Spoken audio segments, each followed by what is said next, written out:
Entonces, la característica de los entes públicos que tutelan estos derechos no es un debate menor. Entonces, me parece que, y ella habla de la reforma constitucional, y yo lo digo así, porque extraño el debate sobre el IFAI.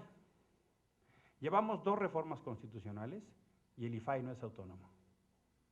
En mi entendimiento, no es que la autonomía garantice, pero el objeto sustantivo es garantizar el ejercicio de los derechos de los ciudadanos.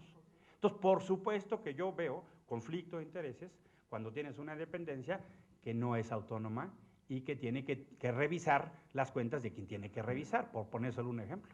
Entonces, me parece que sí tenemos una discusión. A mí me sorprende muchísimo que a estas alturas el IFAI no sea autónomo. Lamentabilísimamente, desde 2000 para acá, lo que hemos visto es una regresión de la ciudadanización. Y lo que hemos visto, por distintos debates y fenómenos, un proceso de autonomía en duda. Sin demérito de nadie, si estoy hablando de modelos y de instituciones. Entonces, cuando había una apuesta sustantiva, pareciese que el sistema político se vacunó contra la ciudadanización y la autonomía.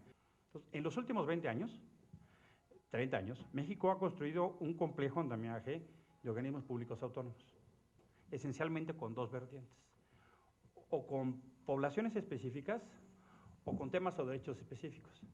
Entonces hemos construido, por ejemplo, instituciones para la mujer, para los jóvenes, para los adultos mayores, para comunidades indígenas, o instituciones como de discriminación, de información, electorales, de los servicios médicos, de los servicios financieros.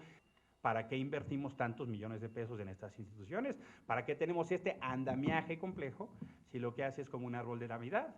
Da luz y es muy bonito y muy alegre, pero no necesariamente sirve para defender derechos. Entonces, ese debate me parece que se pasa de largo y yo creo que no es menor. No es menor tomando en cuenta que, por ejemplo, en la Ciudad de México ya hay un organismo público autónomo en esta materia. Yo no veo que a nivel federal haya mucha prisa para este debate.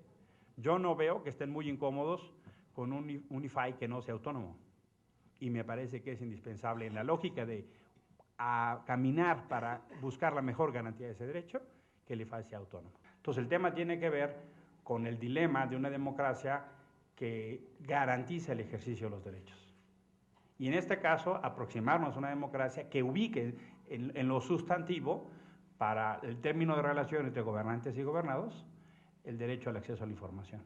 Y a partir de eso, la redefinición de lo público y lo político. Y entonces sí, entrarle a la redefinición y combatir la opacidad, la discrecionalidad y el patrimonialismo, donde los funcionarios dejen de pensar que el presupuesto público es algo así como su cartera grande. Segundo, el tema de las políticas públicas. Eso me parece un tema clave. ¿Por qué y cómo se toman las decisiones? Cuando hicimos el diagnóstico de derechos humanos del DF que ella cita, nos encontramos que en el Distrito Federal, para planear, nunca se toman en cuenta las obligaciones del Estado mexicano en materia de derechos humanos. ¿Qué se toma en cuenta? Los compromisos de campaña, primera ancla. Segunda ancla, la plataforma del partido. Y tercera, y en el mejor de los casos, ya para los más versados, las obligaciones legales de las dependencias correspondientes.